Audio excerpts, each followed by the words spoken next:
जहां तक सवाल बीजेपी का आपने किया है जी। तो बीजेपी की कोई ऐसी बात आप पत्रकार ये बता सकते हैं कि उनकी बात सच साबित होती है? अभी हम सीट शेयरिंग किए नहीं है, फंस कैसे गया? अभी हम पाँव नदी में रखे नहीं है, हम डूब कैसे गए? सफल रहेगा। बहुत ज़्यादा बढ़ते जा रहा है भाई। फैन फॉलोइंग उसका इतना बढ़ते जा रहा है कि पूछिए मत। इस हमारे तालमेल से बीजेपी के कुंभे में कोहराम और भूकंप आया हुआ है, एक जलजला और इतिहास और कपकपी तारी है। इसीलिए बीजेपी के प्रवक्ताओं ने ऑलफोल बकना और अलूल जलूल बातें करना शुरू कर दिया। नमस्कार, मैं साकिब कुमार, अपनो भारत टाइम्स देख रहे हैं। CWC की बैठक आज चल रही थी। तमाम जो कांग्रेस के नेता हैं वो आज बिहार आए हुए थे। 85 साल के बाद ये बैठक हुई है, लेकिन अब ऐसे में बिहार विधानसभा का चुनाव होना है और चुनाव से पहले ये बैठक काफ़ी महत्वपूर्ण माना जा रहा है।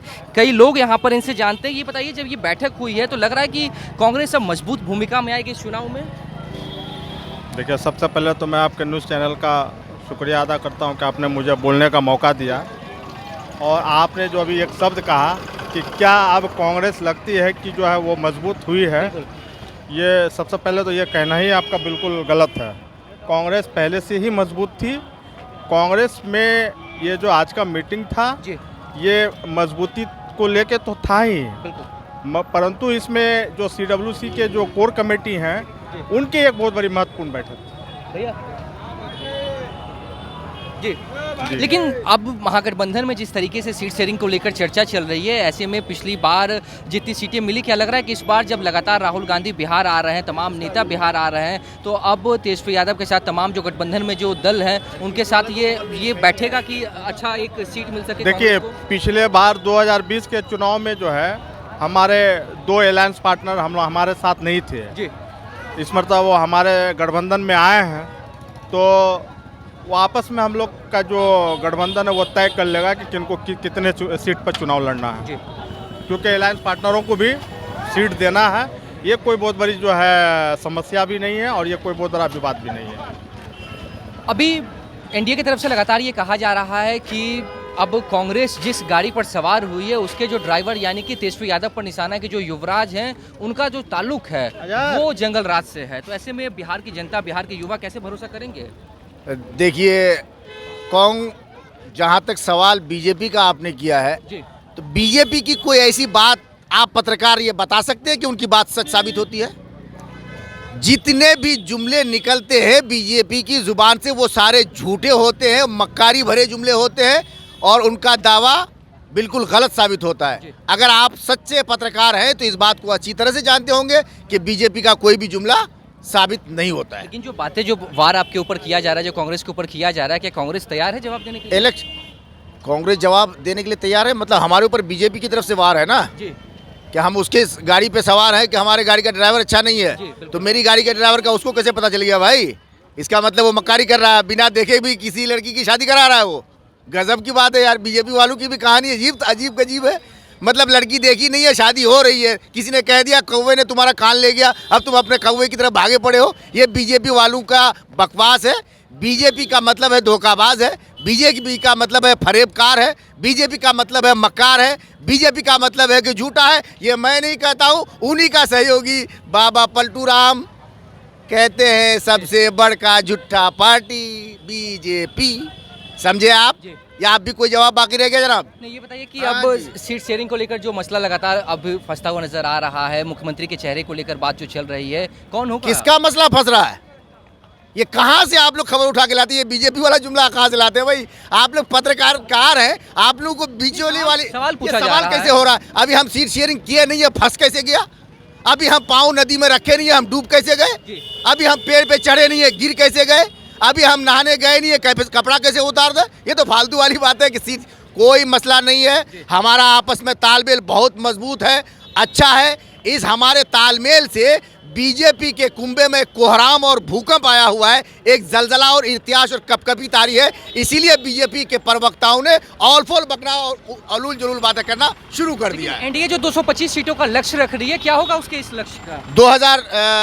2024 गया है, कितने का लक्ष्य था? बोलिए ना भाई, आप पत्रकार हैं, कितने का लक्ष्य था? 400 पार। क्या हो गया? हो गया 400 पार? हुआ या नहीं? बोलिए ना भाई, हुआ।